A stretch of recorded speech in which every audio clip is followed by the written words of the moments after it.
Seigneur, aujourd'hui nous sommes le dimanche, 17 août. Je viens devant toi avec un cœur rempli de gratitude. Toute cette semaine, tu as été mon refuge, mon bouclier, mon appui sûr. Même quand mes forces faiblissaient, ta main m'a soutenu. Même quand mes pensées s'agitaient, ta paix m'a calmé. Merci pour chaque respiration. Merci pour chaque pas que tu as dirigé. Merci pour la protection invisible que tu as placée autour de moi et de ma maison. Seigneur, alors que cette semaine s'achève, je dépose entre tes mains mes inquiétudes, mes fatigues, mes fardeaux. Je crois que tu renouvelles mes forces et que tu prépares déjà un nouveau commencement rempli de bénédictions.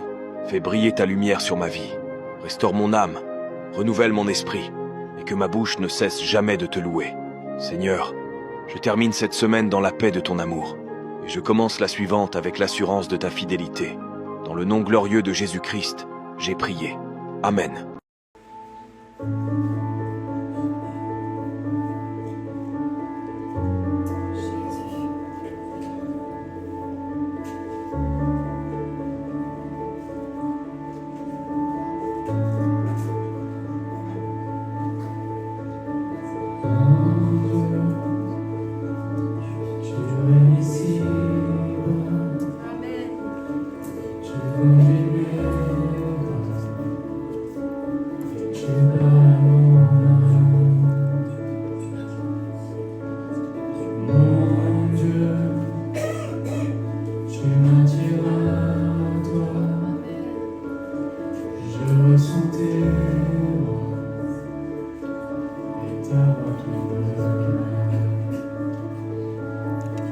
Si le vent me freine, la mer se déchaîne, tu es près de moi. Et dans le chaos, tu es mon repos, tu restes le même. Ma confiance est en toi, Jésus, mon roi. Je m'accroche à tes promesses, je puise l'amour et la paix en toi. Je te redirai sans cesse que je t'aime à jamais. Oui, pour l'éternité, Dieu, je t'aime à jamais. Oui, pour l'éternité.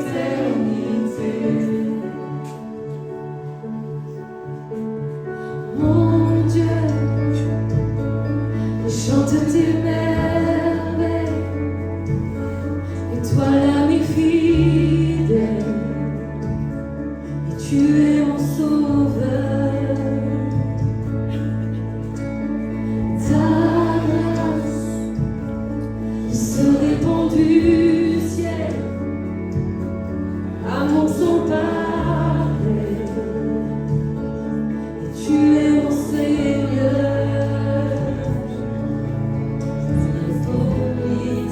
Tu viens me guider, tu marches avec moi. Dans l'adversité, je peux résister, tu restes le même. Ma confiance est en toi, Jésus, mon roi. Je m'accroche à tes promesses, je puise de l'amour et la paix en toi. Je te redirai sans cesse, ma confiance est en toi, Jésus, mon roi. Je m'accroche à tes promesses, je puise l'amour et la paix en toi.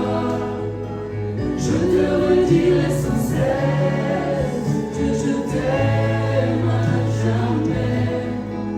Et pour l'éternité, Dieu, je t'aime à jamais. Oui, pour l'éternité,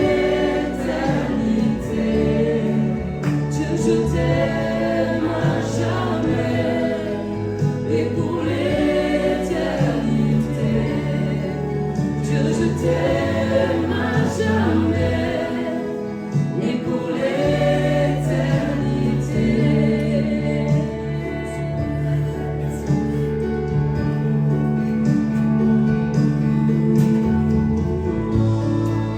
Je t'aime à jamais.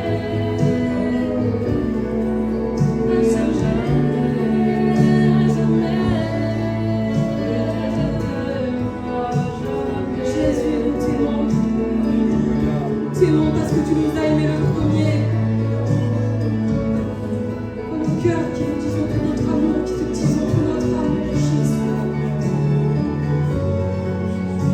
Je t'aime.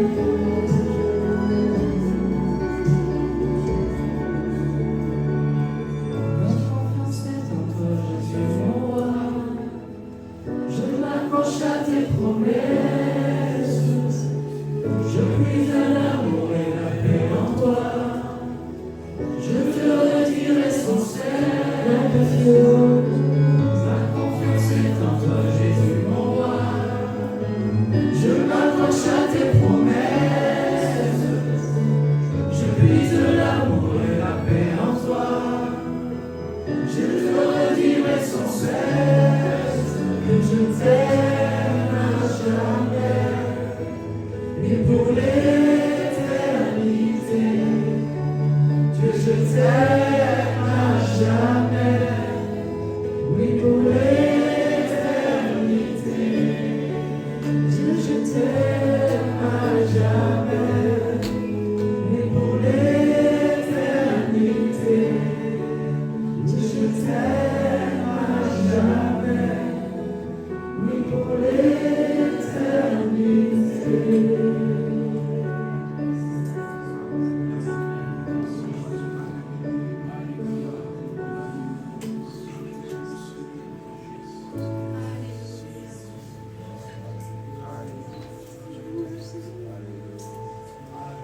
Prions que tu poses ta main sur Jean-Claude, son époux, Seigneur. Nous voulons remettre aussi Janine Vidal entre tes mains, Seigneur.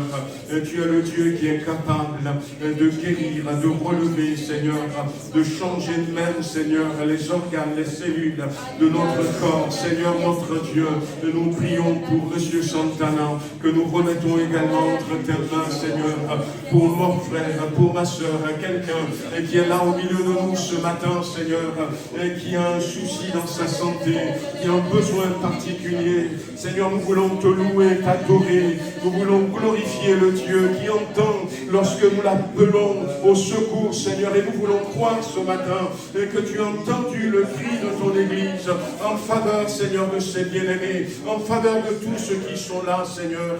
C'est avec joie que nous voulons élever maintenant la voix pour te louer, pour t'adorer, pour passer, Seigneur, un culte béni dans ta présence. Amen. Tous les trésors du monde pourraient arriver à ce niveau d'amour et de puissance et de consécration qui t'est donné à fond pour nous. Et ce matin, nous ne voulons pas nous plaindre, nous gémir, mais nous voulons te glorifier, nous voulons adorer le nom de Jésus-Christ, le nom de celui qui a dit tout est accompli, celui qui nous a sauvés d'un salut éternel, celui qui nous a pardonnés, celui qui nous guérit, celui qui est là dans les moments difficiles, dans les bons comme dans les mauvais jours, celui qui est là tout le temps et qui nous tient la main et qui marche le chemin de la vie. Oui, il y aura des problèmes, il y aura des difficultés. Mais Jésus-Christ, tu as dit, je suis avec vous tous les jours jusqu'à la fin du monde. Alors ce matin, accepte notre adoration au nom de Jésus-Christ. Amen. Combien tu es merveilleux et combien nous t'aimons, combien nous sommes bénis de t'appartenir, d'être tes enfants, ton peuple. Seigneur, nous étions loin de toi, dans nos péchés, plongés dans les ténèbres, mais tu ne nous as pas laissés dans cet état. Tu as eu compassion de nous et tu es venu jusqu'à nous. Tu nous as éclairés de ta lumière. Tu nous as libérés par la puissance de l'Évangile. Et nous voulons maintenant, Seigneur, proclamer que nous te devons toutes ces choses. Seigneur, reçois la louange et la reconnaissance de nos cœurs dans le nom de Jésus. Sois béni, Seigneur, et sois élevé. Alléluia. Gloire à ton nom, notre Dieu. Amen. Oh, tu es l'auteur de notre espérance, notre salut, notre délivrance. Alléluia, alléluia, alléluia. Seigneur Jésus, tu es le Dieu de la vie, tu es le Dieu de la victoire, parce que tu as remporté la victoire une fois pour toutes à la croix. Seigneur, à la croix, Seigneur, tu as terrassé l'enfer, Tu as terrassé la mort. Tu as terrassé, Seigneur, nos doutes, nos inquiétudes. Et Seigneur, c'est par ta victoire que nous avons la vie. Seigneur, nous avons confiance en toi ce matin. Pour nos frères et sœurs que nous t'apportons ce matin, qui souffrent dans leur corps, peut-être dans leur âme. Seigneur, tu es la vie. Viens les restaurer ce matin. Viens les délivrer ce matin. Et viens faire éclater ta gloire dans leur vie ce matin. Jésus, tu es digne d'être loué. Nous voulons te louer, t'élever, t'adorer ce matin. Pour qui tu es. Alléluia, Jésus. Alléluia, Jésus. À ton nom la gloire, Seigneur Jésus. Alléluia, tu es la vie, Seigneur. Nous voulons le chanter ce matin. Nous l'avons dit en introduction, tu es la vie, Seigneur. Les vies sont restaurées dans le nom de Jésus. Amen, la maladie s'enfuit dans le nom de Jésus. Ce matin, ne reste pas avec une maladie, avec un doute, avec une crainte, avec quelque chose qui t'empêcherait de louer ton Dieu. Mais chante, il est la vie. Dans le nom de Jésus, j'ai la victoire. Amen. Alléluia. Combien nous sommes bien dans la maison du Père. J'ai envie de te dire que tu as la bonne place ce matin. Amen, dans la maison de ton Père. Quelle joie il y a dans la maison du Père. Et le pont de ce chant qu'on va prendre, il nous dit, nous élevons nos voix, nous ne nous tairons pas. Nous ne nous tairons pas. Alors ce matin, ne te tais pas. Amen, l'ennemi voudrait te faire taire. Il voudrait que tes problèmes prennent le dessus. Mais non, dis-lui ce matin, je ne me tairai pas. Amen, je louerai mon Dieu. Alléluia, amen.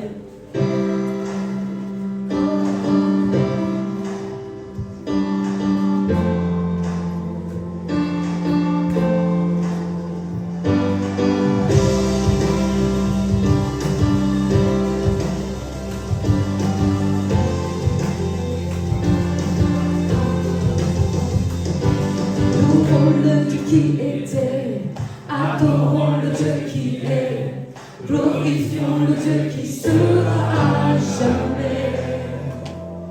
Il délivre les captifs, il ouvre la mer en deux. Notre Dieu est victorieux. Quelle joie dans la maison du Père, quelle joie dans la maison de notre Dieu. Nous élevons nos voix. Nous ne nous tairons pas, quelle joie dans la maison du Père, il est présent parmi nous. Nous élevons nos voix, nous ne nous tairons pas, nous ne nous tairons pas.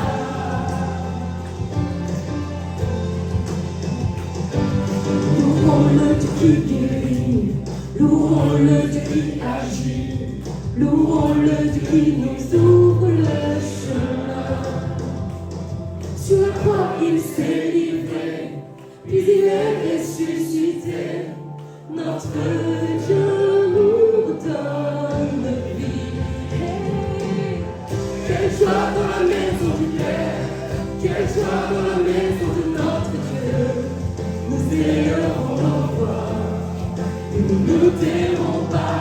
Quelle joie dans la maison du Père, oui, il est présent parmi nous. Nous élevons nos voix, nous ne nous tairons pas. Nous étions mendiants, maintenant couronnés. Nous étions captifs, maintenant libérés. Nous sommes acceptés, achetés. Par grâce pardonnée, que tes enfants, ô Dieu, te louent.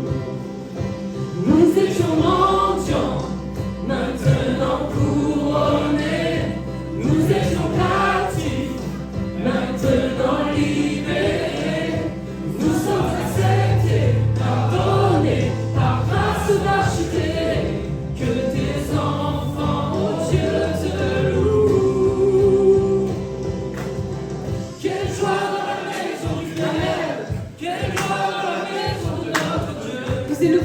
Nous élevons nos voix. Nous ne nous tairons pas. Quelle joie dans la maison du Père.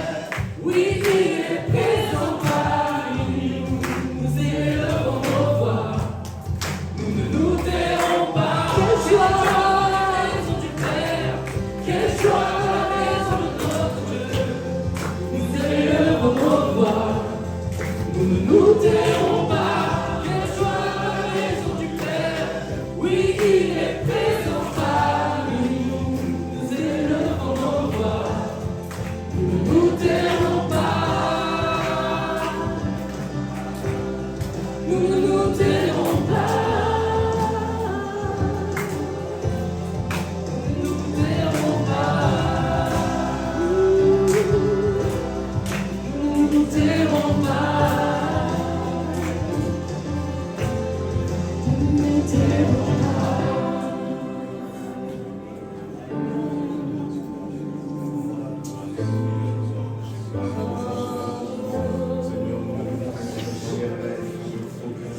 chanter le nom de Jésus.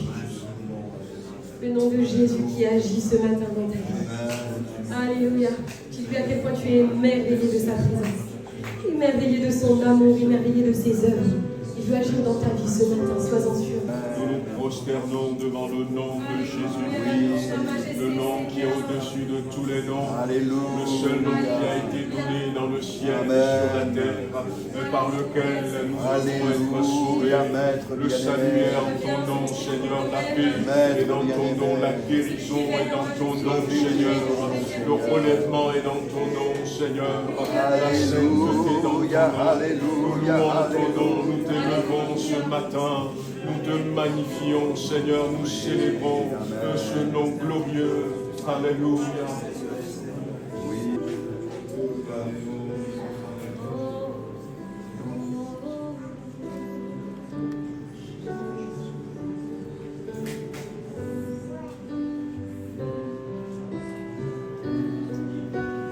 Oh, je t'adore.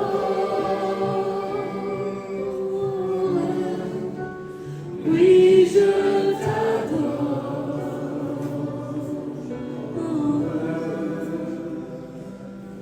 Si je vis, Seigneur, c'est pour t'adorer.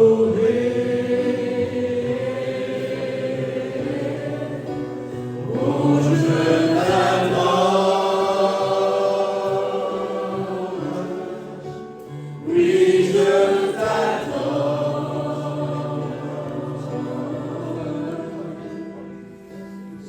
Si je vis, Seigneur, c'est pour t'adorer.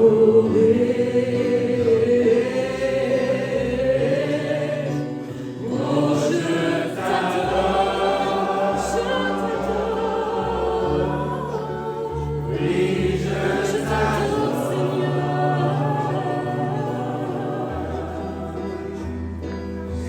Si je vis, Seigneur, c'est pour t'adorer. Je t'adore, je t'adore. Oh, je t'adore. Oui, je t'adore.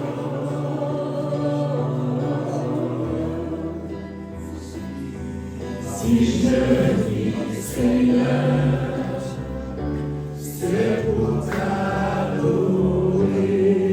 Nous t'adorons,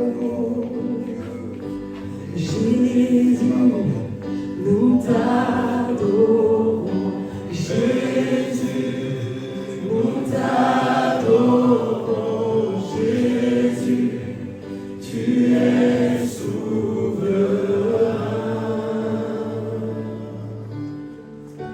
Tes œuvres t'acclament, l'Église proclame, ô Jésus, tu es souverain. Nous t'adorons, Jésus, nous t'adorons, Jésus, nous t'adorons, Jésus, tu es souverain. Tes œuvres t'acclament. Tes œuvres t'acclament, l'Église proclame, ô Jésus, tu es souverain. Gloire de gloire, gloire de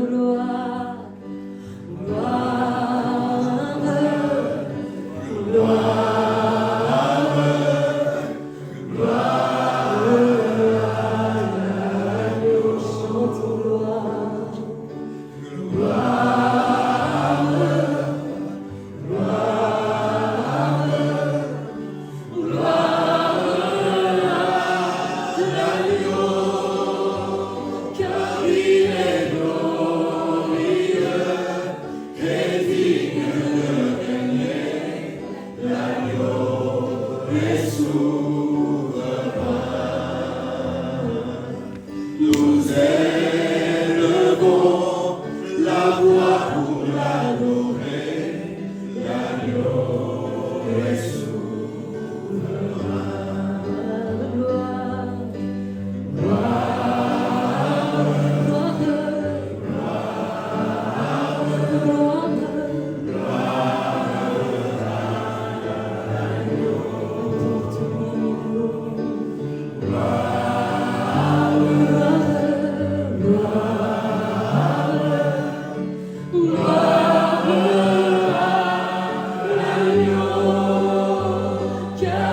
est glorieux et digne de régner.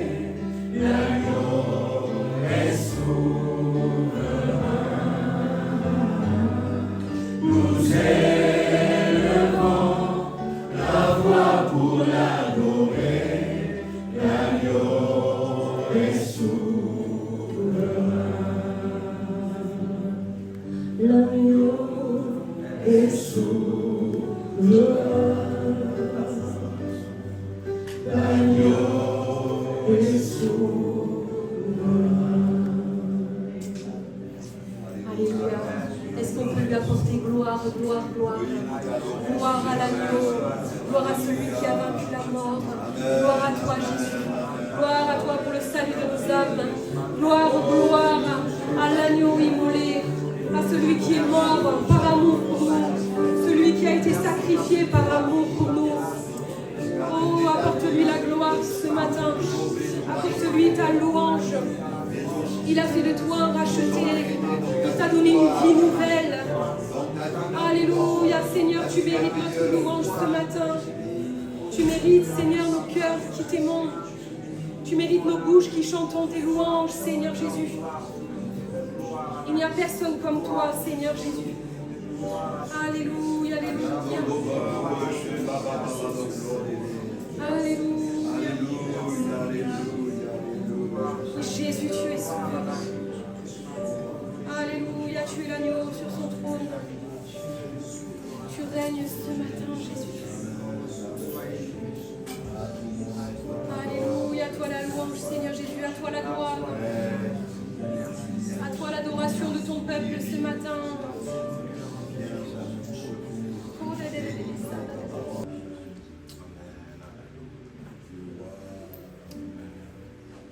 Amen, alléluia, gloire à Dieu. Voilà, je vais demander aux frères qui ont été désignés pour la Sainte Seine de venir. Voilà, je veux partager quelques versets avec vous ce matin dans Jean chapitre 3. Jésus va dire ces paroles que beaucoup connaissent.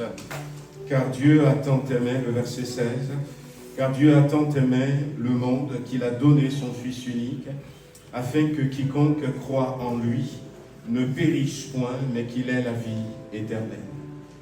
Jésus explique encore un peu, et il continue en disant, Dieu, en effet, n'a pas envoyé son Fils dans le monde pour qu'il juge le monde, mais pour que le monde soit sauvé par lui.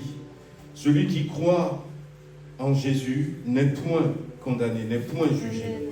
Mais celui qui ne croit pas en lui est déjà condamné, est déjà jugé. Peut-être qu'on ne comprend pas très bien ce que Jésus a fait pour nous.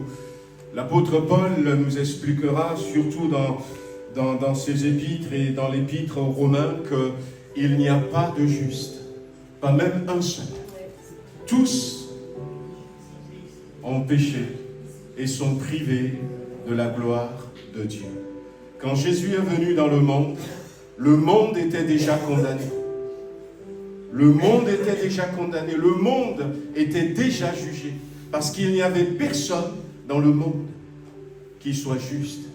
Certains dans l'Ancien Testament ont été proclamés justes, ont été justifiés à cause de leur foi, justement, parce que Dieu voulait montrer que beaucoup plus tard, à travers Jésus-Christ, nous pouvons devenir justes.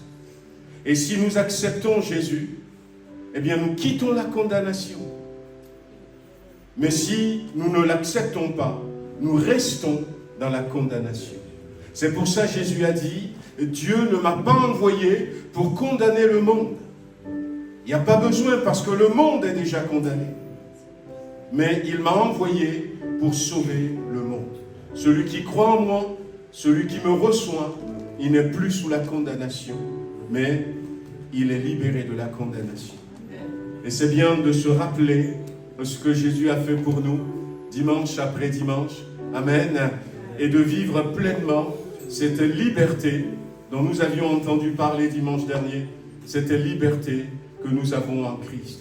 mais aussi de nous dire, si nous n'avons pas encore accepté Jésus, il est temps de le faire, parce que c'est à travers lui seulement que nous sortons de la condamnation. Amen. Voilà, je vais demander à ceux qui sont baptisés par immersion de se mettre debout, et puis on va prier encore. On va demander que le Seigneur pose sa main sur chacun d'entre nous et qu'il bénisse ce moment de Sainte Seine. Seigneur notre Dieu, nous te remercions d'avoir envoyé ton Fils, non pas pour nous condamner, pour nous juger, parce que nous étions déjà séparés de toi, sous la condamnation, mais pour nous apporter le salut. Et ce salut, il a apporté à travers la croix. Et nous voulons ce matin nous souvenir de ce salut, Seigneur, si grand, si puissant, ce salut libérateur que nous avons à travers Jésus-Christ. Nous voulons, Seigneur, que tu poses ta main sur ces moments, que tu bénisses chacun d'entre nous, alors que nous nous souvenons de ce salut, et que tu nous donnes la force et la capacité de pouvoir le vivre à fond. Mais aussi que tu puisses interpeller ceux qui peut-être traînent des pieds, afin qu'ils rentrent eux aussi dans ce salut. Au nom puissant de Jésus-Christ. Amen. Amen. Voilà, nous voulons continuer à louer le Seigneur ce matin. Lui qui est venu nous sortir de la condamnation pour nous amener dans la vraie liberté. Amen. Que le nom du Seigneur soit béni. Amen. Voilà, on peut terminer encore une fois tous ensemble et lui dire, ça peut être ces quelques mots, Seigneur, je t'aime. Amen. Quand on aime quelqu'un, c'est bien de le lui dire. Amen. Je ne sais pas si vous avez déjà une fois dit au Seigneur que vous l'aimez, mais c'est l'occasion. Amen. Vous savez, nous les hommes, quand quelqu'un nous aime et nous dit je t'aime, ça nous fait plaisir. Et même s'il est Dieu, un jour il y a un homme qui est venu dire merci Jésus, et Jésus va poser la question, les 10 n'ont-ils pas été guéris? Et comment se fait-il qu'il n'y a que celui-ci, ce Samaritain, qui vient dire merci? Amen. Il y a certaines choses peut-être que c'est bien de les faire à Dieu. Alors on peut peut-être fermer les yeux, pourquoi pas peut-être, et puis lui dire, Seigneur, je t'aime, mon Dieu, je t'aime. La Bible dit qu'il nous a aimés le premier. Sans son amour, nous ne serons pas là. Jésus a posé la question à Pierre, Pierre, m'aimes-tu? Et Pierre va lui dire, tu sais, Seigneur, que je t'aime. Et ce matin, disons-le lui, Seigneur, nous t'aimons de tout notre cœur. Aide-nous à continuer de t'aimer et à parvenir à vivre à ce verset qui dit, tu aimeras l'Éternel, ton Dieu, de tout ton cœur, de toute ton âme, de toute ta force, de toute ta pensée.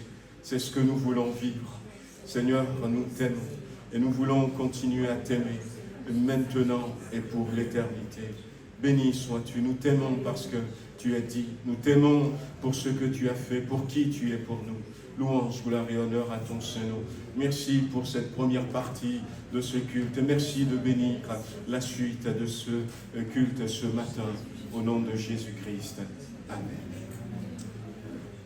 Amen, gloire à Dieu. Quelques annonces avant d'écouter la parole de Dieu. Voilà, je voudrais souhaiter la bienvenue à ceux qui sont avec nous. Si vous êtes de passage, sentez-vous libre au milieu de nous. Peut-être c'est la première fois. Et j'étais heureux de voir Cédric et Naomi ce matin. Ils sont venus depuis la Martinique. Amen, que le Seigneur les bénisse. Amen.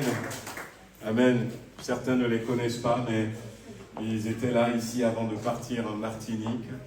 Voilà. Quand vous repartirez, vous rapporterez les salutations de l'Église à nos frères et sœurs de la Martinique. Et surtout à la famille. Hein. Voilà. Alors, y a-t-il d'autres nouvelles personnes qui sont de passage ce matin au milieu de nous, qui ne sont pas encore venues? Voilà, vous voulez vous mettre debout? Ah, gloire à Dieu. Amen. Le prénom c'est Enoch. Enoch. Priscilla. Placidia. Et nos enfants. D'accord. Nous sommes certainement Hachel et nous sommes en vacances. Ah, merci. Que le Seigneur vous bénisse. Amen, amen. Pareil, nos salutations aux frères et sœurs de votre assemblée. Voilà, simplement vous informer que nous allons reprendre les travaux à partir de demain. Et cette semaine, on ira jusqu'au samedi. Donc, si vraiment le samedi, vous n'êtes pas libre dans la semaine, vous savez que vous pouvez nous rejoindre le samedi. Voilà, donc on a fait une pause de quelques jours. Oui, les offrandes, ouais, les offrandes. Les offrandes, voilà. Je me dis, pourquoi est-ce que Muriel te torture? Non. Ouais, merci. Ouais. Merci Muriel. Voilà donc pour les repas, pour les travaux, vous voyez, avec Maggie pour l'organisation. Et puis on serait heureux si vous pouvez passer. On est là souvent à partir de 8h30 jusqu'à midi et quart. On vient manger ici. Après on reprend de 13h30 jusqu'à 16h30 par là, 17h. Voilà, donc n'hésitez pas à vous joindre à nous. Et puis à partir du dimanche prochain, on va avoir un temps de jeûne et prière. Voilà, jusqu'au vendredi 29. Les affaires reprennent sur le plan spirituel. Donc, on fera comme on fait d'habitude. Le dimanche prochain, on restera un temps après le culte pour lancer ce temps de jeûne et prière. Et puis, à partir du lundi jusqu'à vendredi, on se retrouvera ici à 12h30 et puis à 19h pour remettre cette année entre les mains du Seigneur et puis nous replacer vraiment devant le Seigneur afin que le Seigneur puisse nous préparer, voilà, nous équiper par rapport à tout ce qui est devant nous. Et j'aimerais peut-être même, je vais refaire des annonces à partir du mois de septembre, qu'on puisse avoir un temps de jeûne et prière, département par département, activité par activité. Je voudrais par exemple qu'au niveau du service d'accueil, les frères et sœurs qui sont engagés dans cette activité, qu'on se retrouve ensemble et qu'on prie, qu'on demande le secours, l'aide de Dieu, l'équipement de Dieu dans ce domaine spécifique, même ceux qui font le ménage, activité par activité, mais je vous communiquerai ce calendrier.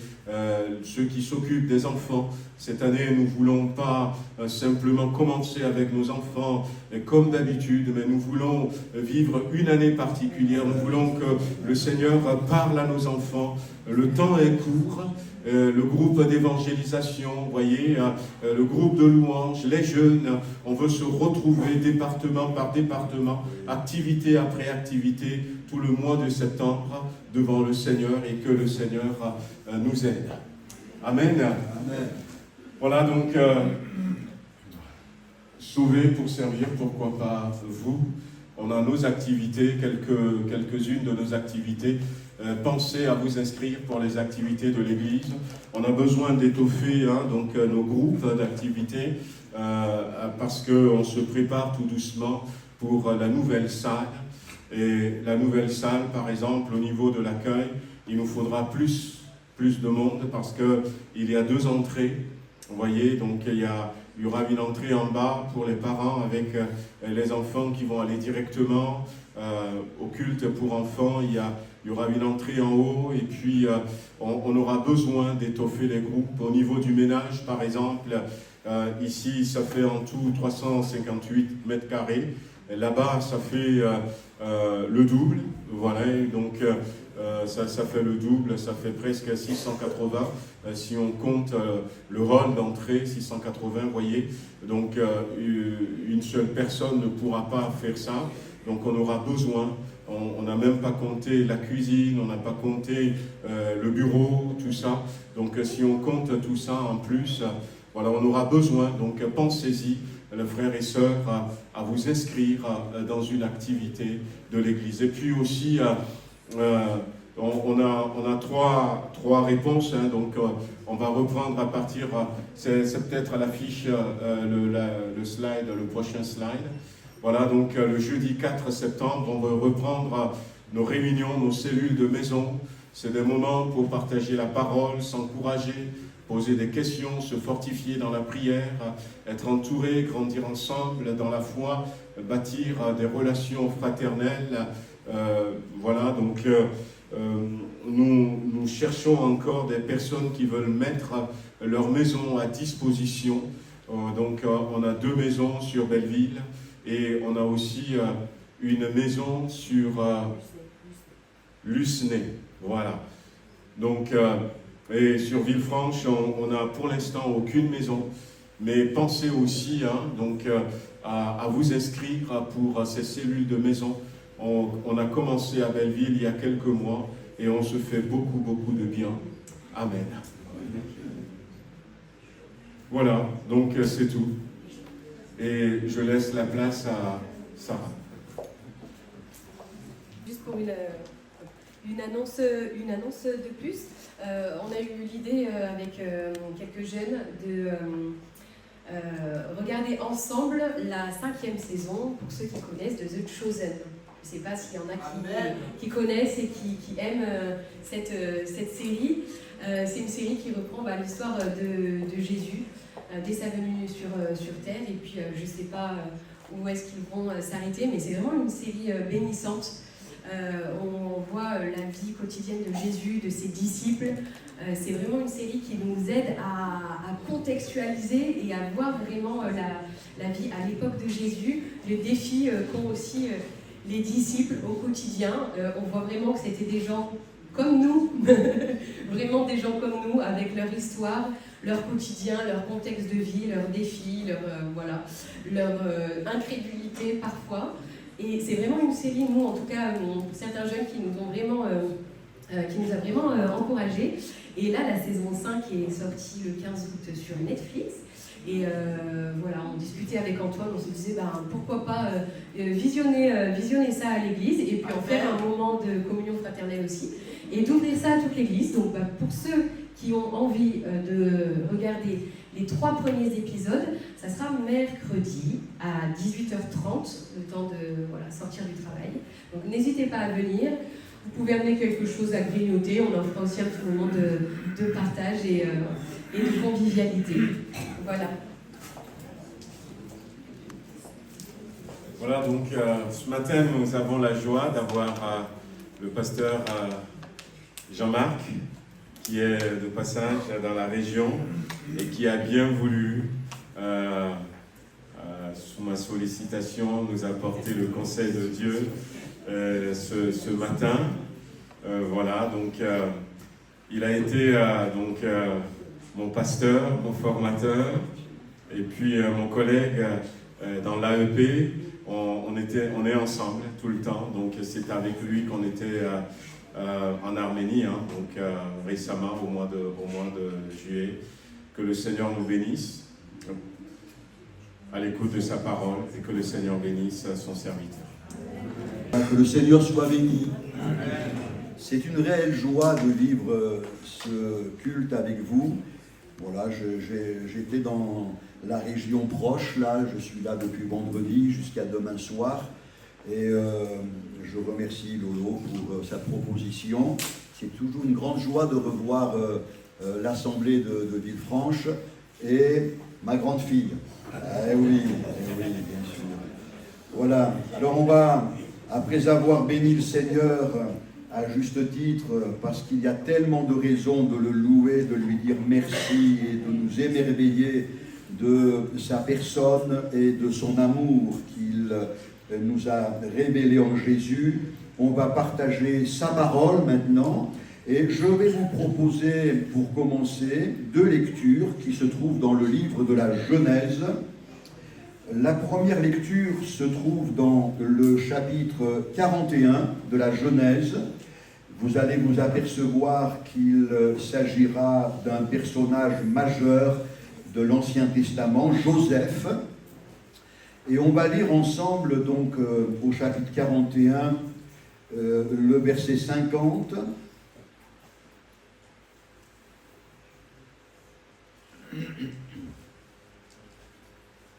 Avant les années de famine, il naquit à Joseph 2 fils que lui enfanta Asnath, fille de Potiphéra, prêtre d'On. Joseph donna au premier-né le nom de Manassé, car, dit-il, Dieu m'a fait oublier toutes mes peines et toute la maison de mon père.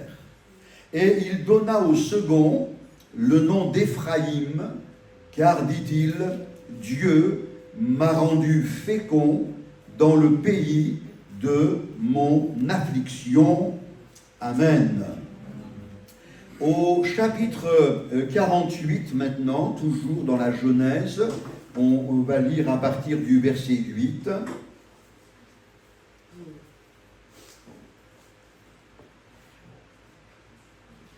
Israël regarda les fils de Joseph et dit, « Qui sont ceux-ci » Joseph répondit à son père, « Ce sont mes fils, que Dieu m'a donnés ici. » Israël dit, « Fais-les, je te prie, approcher de moi, pour que je les bénisse. » Les yeux d'Israël étaient appesantis par la vieillesse. Il ne pouvait plus voir. Joseph les fit approcher de lui, et Israël leur donna un baiser et les embrassa. Israël dit à Joseph, « Je ne pensais pas revoir ton visage, et voici que Dieu me fait voir même ta postérité. » Joseph les retira des genoux de son père, et il se prosterna en terre devant lui. Puis Joseph les prit tous deux, Éphraïm de sa main droite à la gauche d'Israël, et Manassé de sa main gauche à la droite d'Israël. Et il les fit approcher de lui. Israël étendit sa main droite et la posa sur la tête d'Éphraïm qui était le plus jeune. Et il posa sa main gauche sur la tête de Manassé. Ce fut avec intention qu'il posa ses mains ainsi, car Manassé était le premier-né. Il bénit Joseph et dit, « Que le Dieu en présence duquel ont marché mes pères, Abraham et Isaac, que le Dieu qui m'a conduit depuis que j'existe jusqu'à ce jour, que l'ange qui m'a délivré de tout mal bénisse ses enfants, qu'ils soient appelés de mon nom et du nom de mes pères Abraham et Isaac, et qu'ils multiplient en abondance au milieu du pays. » Joseph vit avec déplaisir que son père posait sa main droite sur la tête d'Éphraïm. Il saisit la main de son père pour la détourner de dessus la tête d'Éphraïm et la diriger sur celle de Manassé. Et Joseph dit à son père, « Pas ainsi, mon père, car celui-ci est le premier-né. Pose ta main droite sur sa tête. » Son père refusa et dit, « Je le sais, mon fils, je le sais. Lui aussi deviendra un peuple, lui aussi sera grand, mais son frère cadet sera plus grand que lui, et sa postérité deviendra une multitude de nations. » Il les bénit ce jour-là et dit, « C'est par toi qu'Israël bénira en disant que Dieu te traite comme Éphraïm et comme Manassé. » Et il mit Éphraïm avant Manassé. Amen. Et puis, très courtement, un dernier verset dans le psaume 147, un tout dernier verset. On peut même lire les 3 premiers versets. Le psaume 147, verset 1, « Louez l'Éternel, car il est beau de célébrer notre Dieu, car il est doux, il est bienséant de le louer. L'Éternel rebâtit Jérusalem. Il rassemble les exilés d'Israël, il guérit ceux qui ont le cœur brisé et il pense leurs blessures. Amen. » Je voudrais en toute simplicité ce matin en partant de ce dernier verset qui nous présente Dieu dans sa capacité de guérir les cœurs brisés, j'aimerais vous parler de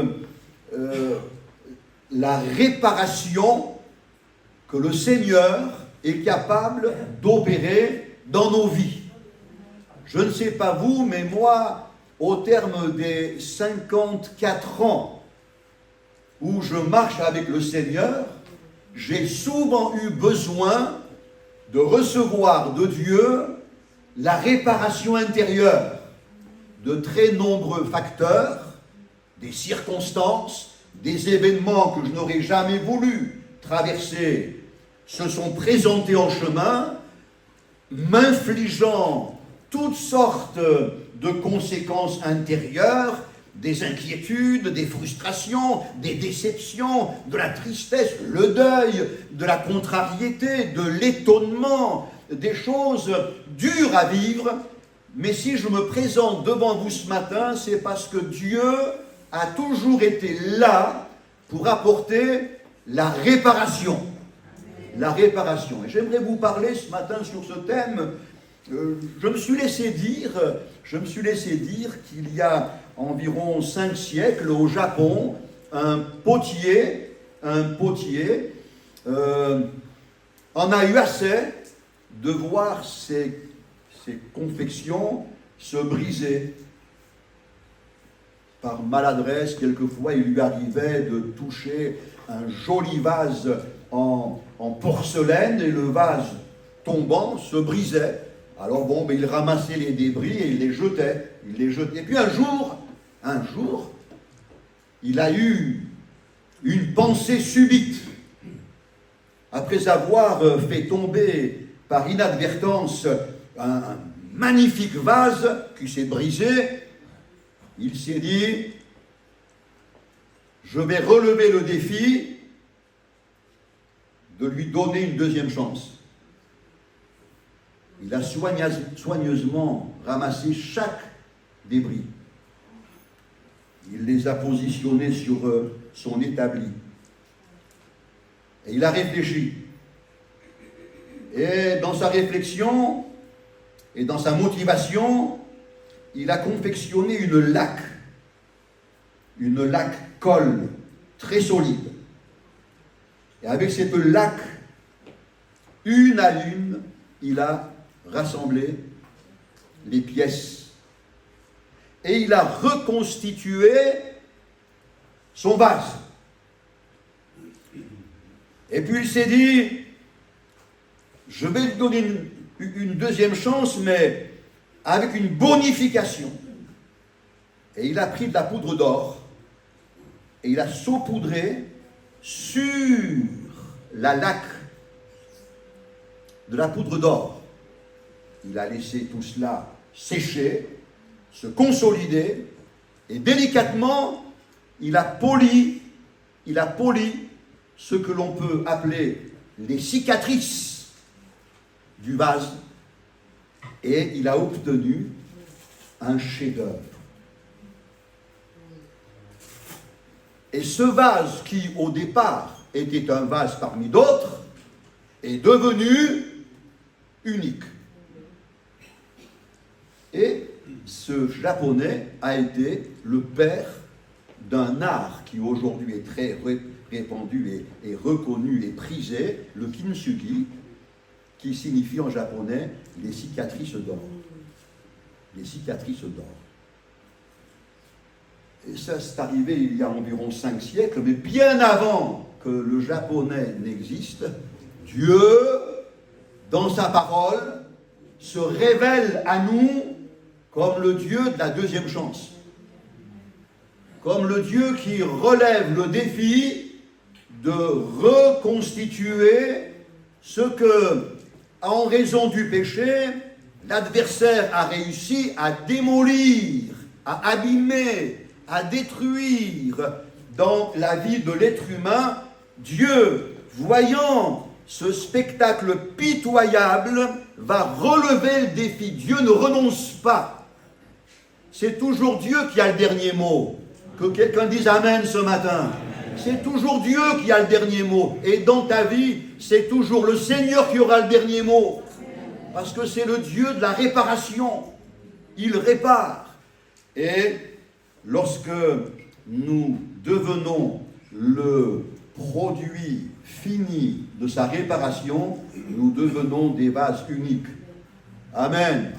Parce qu'aucune cicatrice ne ressemble à une autre. La Bible est remplie de vases reconstitués, avec des cicatrices d'or. Mais allez lire et relire le cantique de Anne, la future maman de Samuel. Elle était stérile. Et sa concurrente, Pénina, la mortifiait. Anne était comme un vase brisé, n'est-ce pas? Un vase brisé. Elle va venir un jour répandre sa douleur devant l'Éternel. Et Dieu, par une parole prophétique, va s'employer à réparer. Écoutez son cantique. Une fois que par miracle est l'enfant de Samuel, elle compose un cantique, mais ce cantique, mes amis, il est comme un souffle d'inspiration. Au fil des phrases, ce cantique d'Anne devient messianique, prophétique. Elle est remplie, elle est transportée. La femme que je trouve, après que Dieu l'ait restaurée, ressemble à un chef-d'œuvre, à un vase d'un prix inestimable. Ça n'est plus la pauvre femme qui pleure et se lamente, privée d'appétit, de sommeil, qui se voit désespérée. C'est une femme victorieuse. Elle commence son cantique en disant « Ma force a été relevée par l'Éternel ». Oh, je prie pour qu'en partant de ce culte, quelqu'un s'approprie ces paroles en disant « Mais pendant ce culte où j'étais venu pas en forme du tout, j'étais même à un doigt de ne pas y venir, mais je suis venu quand même, entre parenthèses, tu as bien fait de venir, eh bien pendant ce culte, ma force a été relevée par l'Éternel. » Gloire à Dieu. Et puis, allez regarder la vie de Naomi. Elle s'en va à Moab. Là-bas, son mari meurt. Ses 2 fils meurent. Elle est complètement brisée. Et quand elle revient dans son pays de départ, elle leur dit, mais ne m'appelez plus Naomi. Appelez-moi Mara. Je suis pleine d'amertume. Et comment Dieu va travailler à réparer Naomi, à reconstituer le vase. Dites-moi. Et c'est Ruth qui va entrer dans la lignée de la naissance de Jésus le Sauveur. Que Dieu soit béni. Allez regarder la vie de Méphibosheth, tout petit. Sa nounou le fait tomber, il est perclus des jambes. Il est enfant d'une famille royale, mais là, brusquement, tout s'effondre. Son avenir, ses projets, sa dignité, c'est un infirme. Et un jour, Dieu se souvient de lui. Et ce pauvre Méphibosheth, perclus des pieds, voit des messagers de David arriver chez lui et lui dire « Le roi te veut à sa table. Tous les jours, désormais, tu vas manger un menu royal. » Gloire à Dieu. Et le roi va charger un homme de confiance pour faire prospérer tes affaires. Et brusquement, la vie de Méphibosheth change. Il devient un vase réparé. Gloire à Dieu. Et ces cicatrices deviennent des cicatrices en or, en témoignage de ce que Dieu peut faire pour secourir le malheureux, parce que quand un malheureux crie, l'Éternel entend, alléluia, et il le sauve de toutes ses détresses. Allez parler et allez consulter certains personnages de la Bible. Job, qui a été comme un vase brisé, mais quelle est la fin de Job? Mais mes amis, à la fin, c'est un vase reconstitué, et Dieu l'a consolé d'une manière extraordinaire. Alléluia, gloire à Dieu. Le Seigneur s'emploiera toujours à reconstituer et à réparer les vases brisés qu'un jour ou l'autre nous pourrions être. Parce que je ne veux décevoir personne, mais je veux être très réaliste. Vous et moi, la Bible dit clairement, nous sommes des vases d'argile. Amen. Il y en a un qui pensait être invulnérable là. parmi nous, hein, inattaquable, eh ben, détrompe-toi, descends du 18e étage, reviens les pieds sur terre.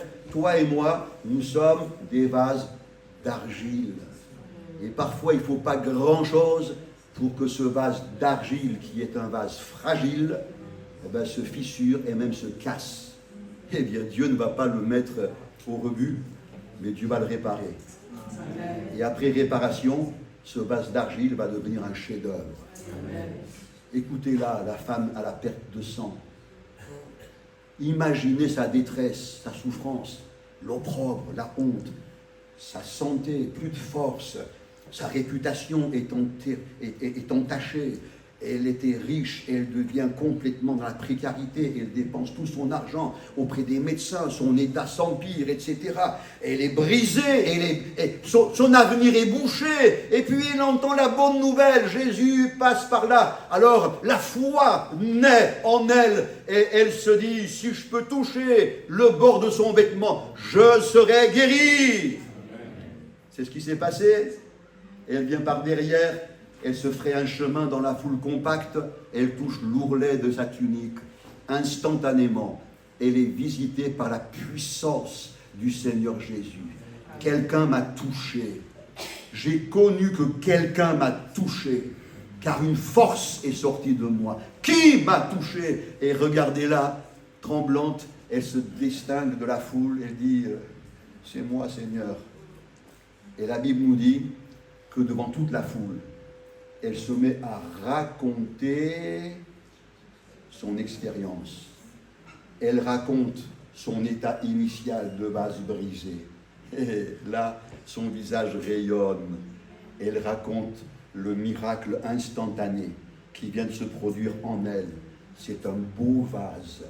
Et ses cicatrices en or deviennent des témoignages qui glorifient Jésus. Et ta vie va glorifier le Seigneur Jésus. Il va te sortir de tes plaintes chroniques. Il va t'extirper de tes pensées défaitistes. Il va réparer, mais vraiment réparer, hein? Et il va faire de toi un vase à la gloire de son nom. J'aimerais simplement terminer ce message, frères et sœurs, en m'attardant un peu plus. Et bien sûr, un personnage, on a lu, hein, les deux premières lectures le concernent, Joseph. Joseph. On est bien d'accord pour dire qu'à un moment donné de sa vie, Joseph était comme un vase brisé. Il a traversé des circonstances tellement violentes provenant de ses propres frères. Vous vous rendez compte? La haine meurtrière que ses frères lui ont portée, lui qui était là, un ado, je dirais candide, innocent, quoi. Hein? Brusquement, il va polariser la fureur et la préméditation de ses frères. Et vous savez de quelle manière il va traverser une série d'événements. Ses frères vont le maltraiter, ils vont jeter dans un puits, ils vont le vendre ensuite à une caravane de Madianites qui vont l'expatrier en Égypte. Il va être vendu comme un esclave. Et quelques pièces, il se retrouve chez un notable en Égypte, Potiphar. Là, il est très consciencieux, très sérieux, il se fait apprécier par ses qualités d'honnêteté, mais un autre élément se dresse, la tentation. La femme de Potiphar le tente, lui lance des pièges, et puis lui se maintient pur, mais elle l'accuse d'une manière absolument injuste. Il se retrouve en prison, une cascade d'événements. C'est quelque chose qui a été très violent dans la vie de Joseph. Bon, mais la main de l'Éternel était sur Joseph quand même. Dieu veillait, parce que même dans les séquences difficiles, Dieu veille sur nous. Hein. Amen. Même quand nous avons l'impression qu'il n'en est pas ainsi, Dieu veille sur nous.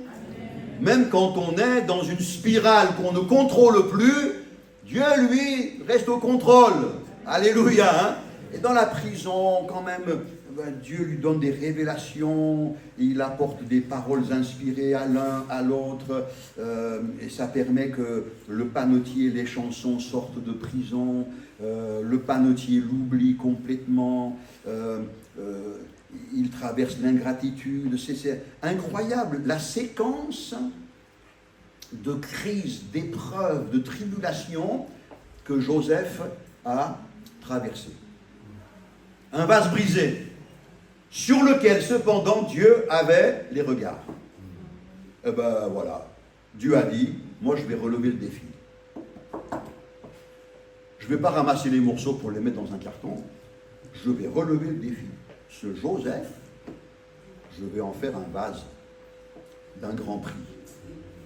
Et vous connaissez de quelle manière, au temps de Dieu, parce qu'il y a toujours un temps de Dieu, Joseph est sorti de ce cycle terrible pour entrer dans une nouvelle page de sa vie. On sort Joseph de prison et rapidement il devient le bras droit du pharaon. Le pharaon lui dit, tu vas être comme moi, sauf qu'il n'y a que mon trône qui va me mettre au-dessus de toi. Sinon, tu vas être comme moi, tu auras les mêmes prérogatives. Vous vous rendez compte? Ça y est, la mécanique de la reconstitution du vase est lancée, et puis à un moment donné, Joseph se marie avec Asnath, il a ses 2 premiers enfants, 2 fils. Alors, vous savez qu'on ne donnait pas comme ça des prénoms d'une manière insignifiante. Dans la Bible, souvent, l'attribution d'un nom était appelée à mémoriser certaines expériences. Et le premier-né, Manassé, Joseph l'a appelé Manassé. Parce que l'Éternel m'a fait oublier toutes mes peines et la maison de mon Père. En une phrase, il y a tout un programme de réparation miraculeuse, parce que quand Joseph dit « l'Éternel m'a fait oublier toutes mes peines », on le lit en une seconde. Mes amis, il a fallu tout l'art, toute la puissance, mais aussi la délicatesse de Dieu. Seul Dieu peut faire ça. Il n'y a que Dieu peut faire ça. Aucun psychologue, aucun psychiatre, aucun ponte de la science n'est capable d'une telle œuvre. Seul Dieu peut me faire oublier, c'est un mot fort, hein, toutes mes peines. Ça ne veut pas dire que Joseph est devenu amnésique.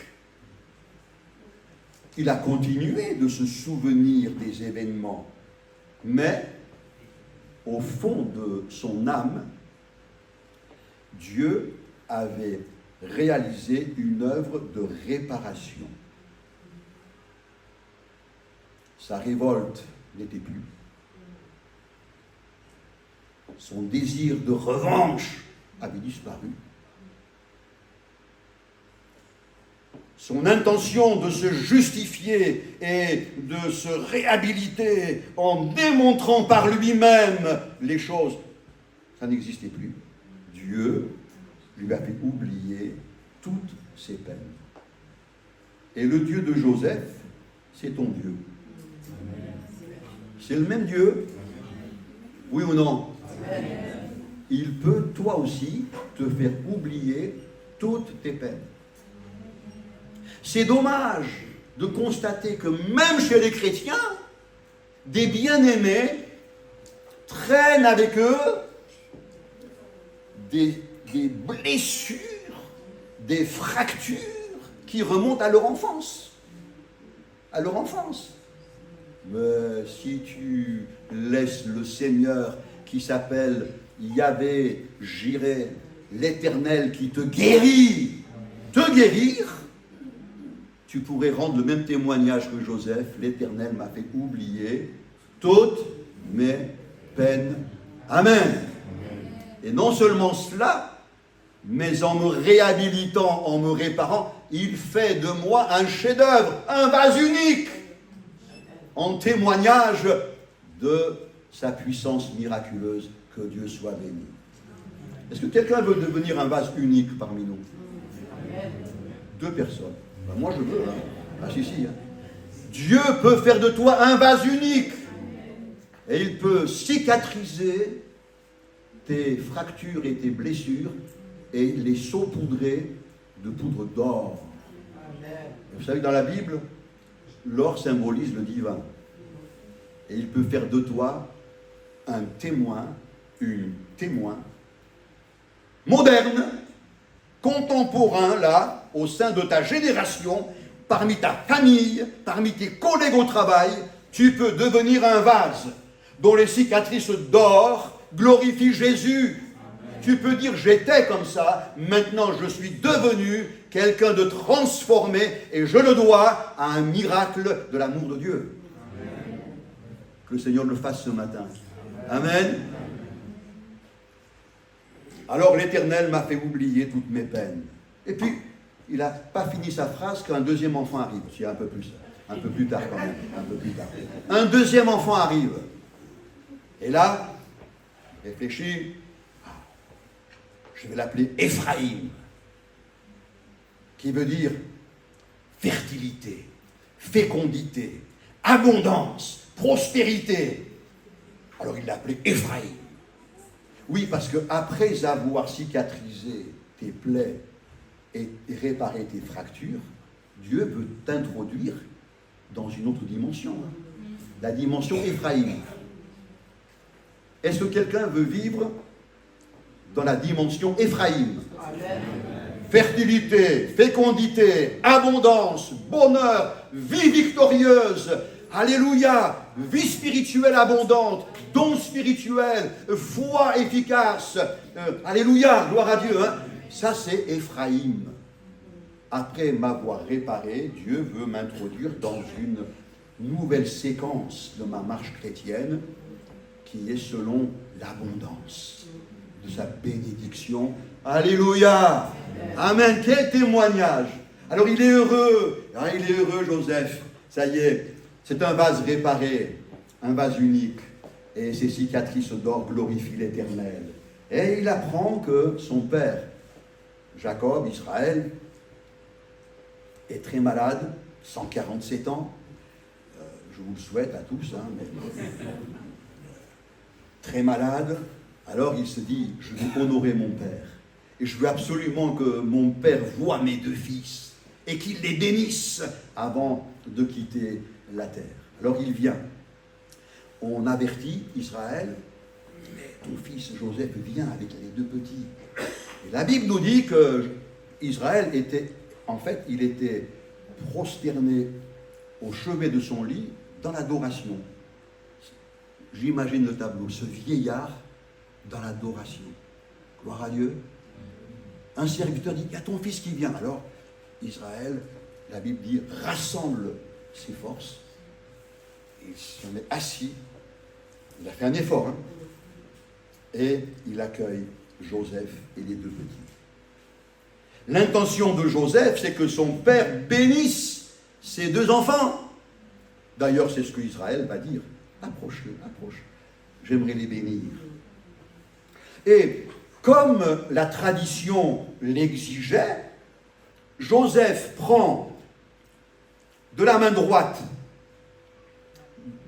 Éphraïm et il le met à la gauche d'Israël, et il prend l'aîné, Manassé, de la main gauche, il le met à la droite.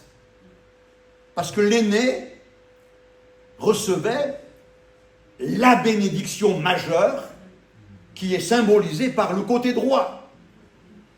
C'était normal. C'était la manière de faire. L'aîné avait droit à ça. Mais Israël s'était tenu devant le Seigneur. Hein. Je l'ai dit. Hein. Prosterné sur le chevet de son lit, il est en communion avec Dieu.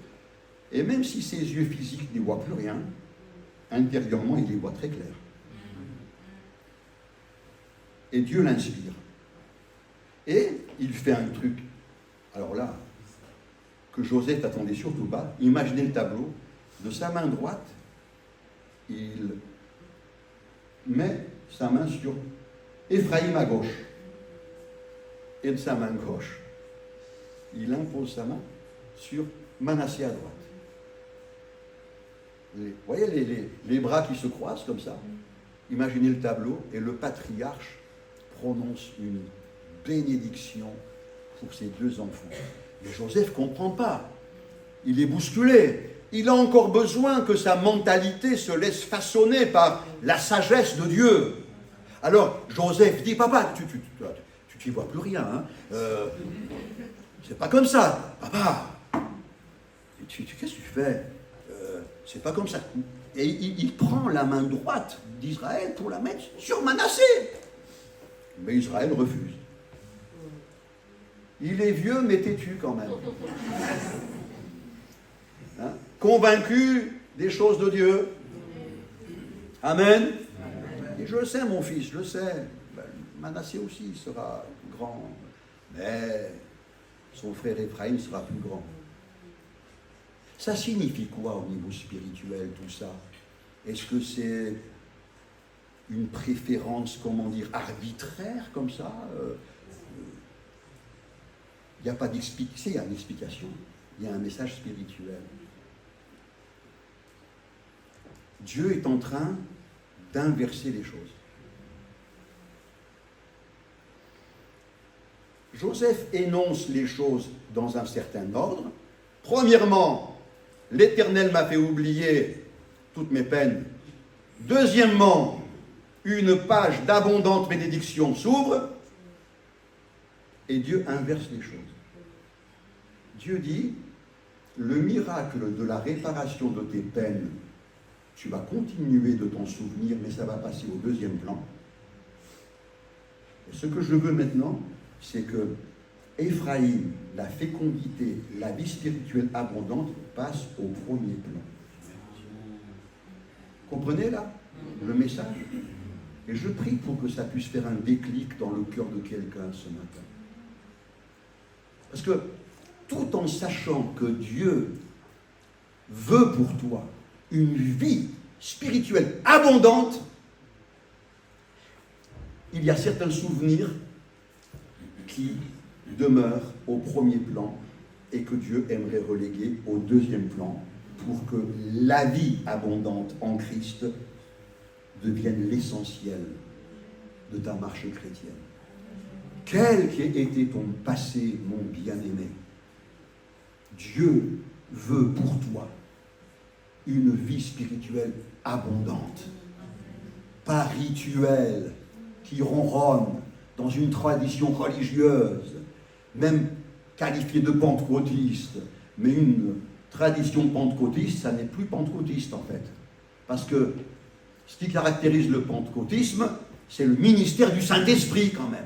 C'est le glorieux ministère du Saint-Esprit, avec des baptêmes dans le Saint-Esprit, des conversions magnifiques, des hommes, des femmes, des enfants qui sont saisis de larmes parce que la conscience de leur état perdu est tellement forte qu'ils demandent pardon à Jésus. Ils comprennent la croix, le sacrifice de l'agneau. C'est le glorieux ministère du Saint-Esprit. Un samedi soir avec les jeunes, on a décidé à Marseille de prier pour les rétrogrades. Je rentre à la maison, le téléphone sonne, une maman chrétienne dit, Jean-Marc, est-ce que tu peux venir à la maison? Notre fille Valérie était dans sa chambre, là, tranquille, et d'un coup, je l'entends pleurer de plus en plus fort, et je l'entends même parler en langue dans sa chambre. Valérie, quand elle avait 15 ans, elle avait pris le baptême, elle avait abandonné le Seigneur pendant des années, et ce samedi soir, il y a une dizaine de jeunes qui priaient pour que les rétrogrades soient visités, et à 3 kilomètres de là,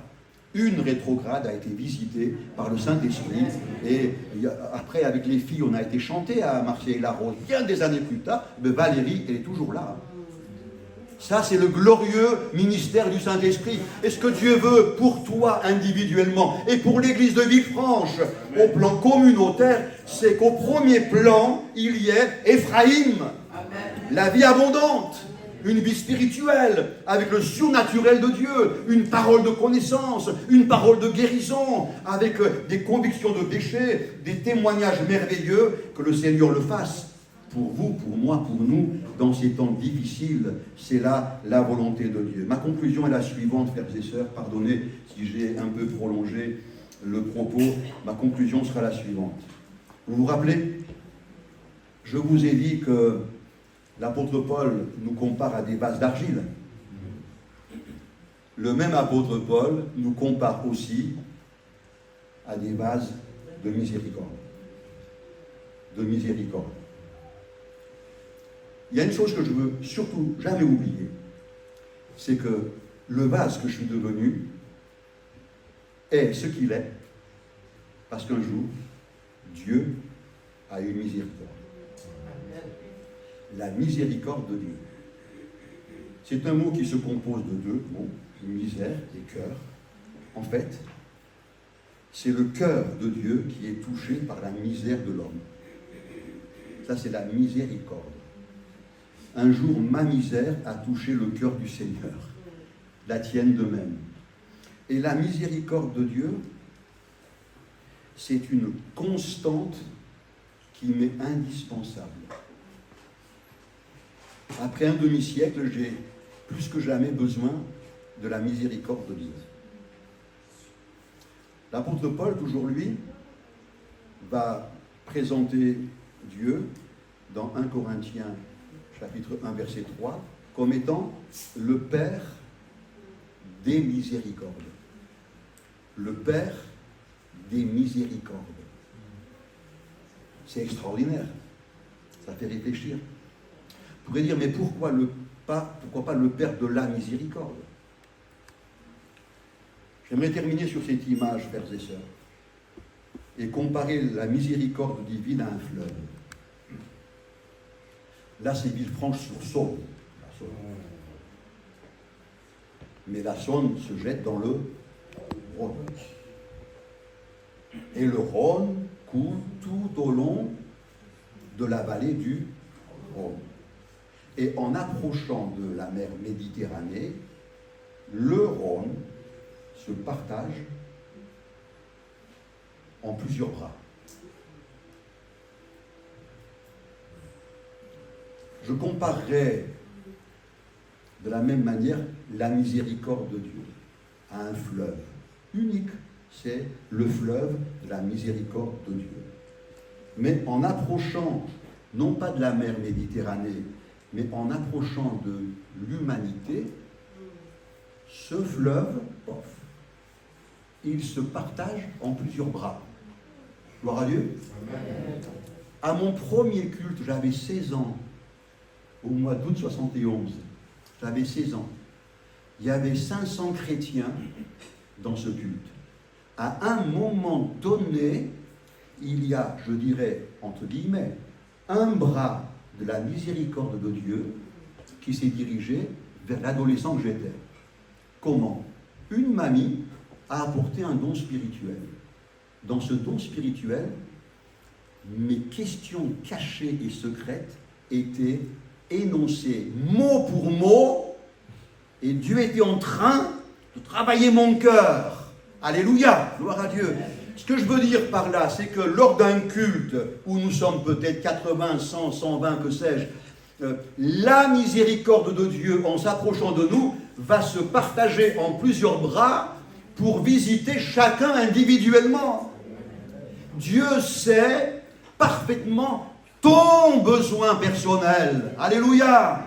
Et dans une prédication de 3/4 d'heure, il peut y avoir des paroles pour un, des paroles pour un autre, et puis un don spirituel prophétique pour une mamie, et puis une parole de guérison pour un malade. Et nous devons vivre ces choses. Les bras de sa miséricorde veulent nous visiter. Amen. Ce matin, laisse-toi visiter par les bras de sa miséricorde. C'est le Père des miséricordes. J'aimerais vous inviter à conclure ce moment par un temps de prière où je vais vous encourager à exposer vos cœurs peut-être une situation particulière. Ton problème, c'est peut-être un combat qui dure depuis trop longtemps. Et tu n'arrives pas à prendre le dessus définitivement. Eh bien, ce matin, un bras de la miséricorde divine peut te visiter. Amen. Nous sommes des vases de miséricorde. Gloire à Dieu. Est-ce qu'on pourrait tous se lever quelques instants, s'il vous plaît, et prier ensemble le Seigneur? Oh, que le Seigneur répare les débris, qu'il reconstitue le vase brisé, qu'il saupoudre de l'or sur nos cicatrices et qu'il fasse de nous des vases uniques de grand prix qui vont témoigner de la miséricorde de Dieu. Alléluia. Alléluia. Seigneur, ce matin, ton regard est sur chacun d'entre nous, sur moi-même, sur chaque frère, chaque sœur. Tu nous connais parfaitement. Rien ne t'est caché. Tu sais les combats, tu sais les larmes, tu connais les angoisses, tu sais les complexes profonds qui peuvent exister dans un cœur. Tu sais parfaitement la réalité de chacun. Et ce matin, tu ne veux pas nous laisser repartir tels que nous sommes venus, mais tu veux nous faire miséricorde. Tu veux guérir, tu veux réparer. Tu veux libérer de l'angoisse et de l'anxiété. Tu veux nous faire oublier toutes nos peines, Seigneur. Et tu veux nous introduire dans cette dimension d'Éphraïm, une vie spirituelle abondante, prospère, riche et à la gloire de ton nom. Que, Seigneur, ton Saint-Esprit nous visite ce matin. Que les malades soient guéris, Seigneur. Amen. Que les cœurs découragés se relèvent. Que les motivations éteintes soient comme ressuscitées. Alléluia. Qu'une joie divine, le zèle de l'Évangile vienne, Seigneur, à nouveau nous habiter les uns les autres. Viens, Seigneur, accomplir tes œuvres de miracles et de guérison dans le précieux nom de Jésus, notre cher Sauveur. Amen. Amen, amen, amen. Que le Seigneur nous bénisse les uns les autres abondamment. Amen. Reprenez place.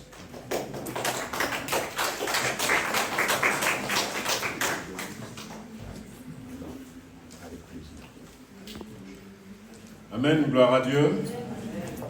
Je crois de tout mon cœur que Dieu a parlé à quelqu'un. En tout cas, moi, il m'a parlé. Voilà, il m'a parlé ce matin. J'ai reçu une parole pour moi. Je crois que vous avez reçu aussi une parole et que vous allez repartir, non pas comme vous êtes venus, mais différentes. Amen. Que le Seigneur nous bénisse, nous raccompagne. Que le Seigneur continue de bénir son serviteur. Amen. On se donne rendez-vous mardi à 19h. Amen. Soyez bénis.